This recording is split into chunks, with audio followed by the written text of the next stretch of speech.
Set the white 764 aside.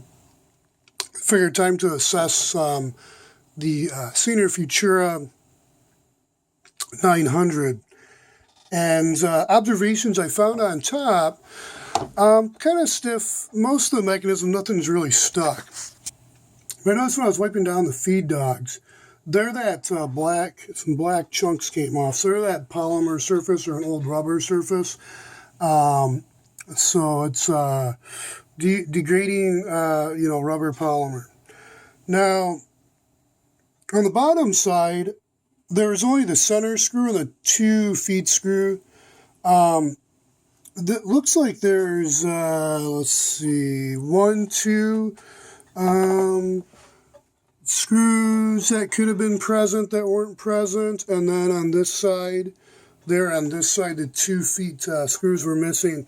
When I opened her up, I'm like, uh-oh. A little more of the feed dog, I'm guessing. I don't know if anything moved in here. It doesn't look like anything alive, but maybe something. Mites. Guy reminded me of the guy that's working on the 3D prints. Reminded me about how she uses disinfecting protocols also. And it kind of reminded me of mites, and I completely forgot about mites. But those look like a plastic part almost. I don't think that's grease, by the way it feels. I guess maybe it's a rubber, but it's breaking down. So I don't know where that would be coming. Oh, there it is right there. There's at least a location where that is. Maybe it's just spacers. I don't know. Maybe it's somewhere further up also. So I'll see what I can do to identify the source of that, because I know that's coming from the feed dogs, and that's about all. Looks like it's been oiled, so it's definitely oil and grease. That can be, cleaned up and then re-greased. That definitely is. I wonder if there's a cover even. There's a screw there. I think there's a set screw in there. Yeah, I wonder if there was actually some kind of gearbox cover. I don't know, maybe not. I found a service manual for purchase. I don't really want to purchase if I can. I grew up with not using manuals and figuring it out on my own, but to a certain age, I learned to save the time when, working so much. You can waste a lot of time if somebody's already got the manual. Just learn from the manual, then you find all the manuals and see what the gaps are in those manuals. Or they can go back and edit those manuals, improve the detail. Anyways, this is kind of like a slant stitch machine. Guess that'd be called a slant shank. So it's a slant shank machine. And, we'll see what the future is for this. That doesn't look good. And I'm trying to remember. It seems like one of the touch and sews, the upgrade was go to the metal feed dog feet and not the rubber. Those are just, discontinued bad. Maybe there's a need for them, you can, but long term, that's not the way to go. These, I don't know. I'll keep opening up. I'm going to pause and report back in a feature episode segment.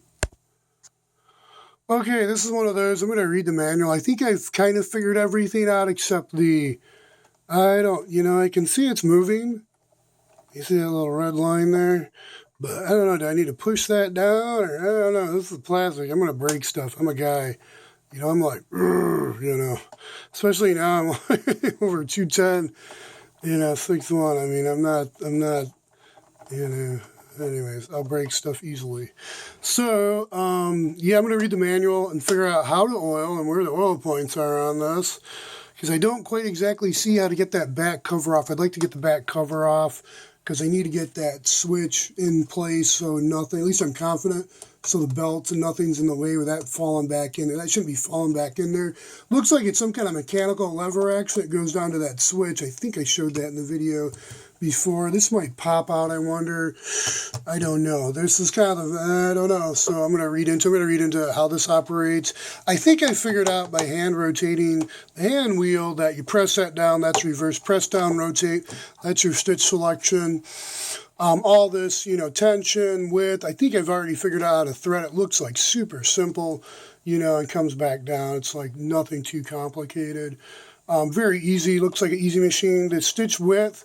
Oh man, yeah, it looks like it's, yeah, it looked like it was before. That's moving okay. And then this was actually stiff, but this has left, center, and right homing selections. That wasn't moving, but I moved it manually, and I'm like, ew, ew, you hear that? That's not good. So that's going to need some oiling, and yeah, this is, I don't know. Is that maybe a reverse adjustment? I don't really know what that is. So that's a kind of, I don't know, you know. Could be a reverse rate adjustment. I don't know. And especially with those patterns, the programmers or the cams installed, that might have something to do with the reverse feed adjustment. This is your presser bar pressure.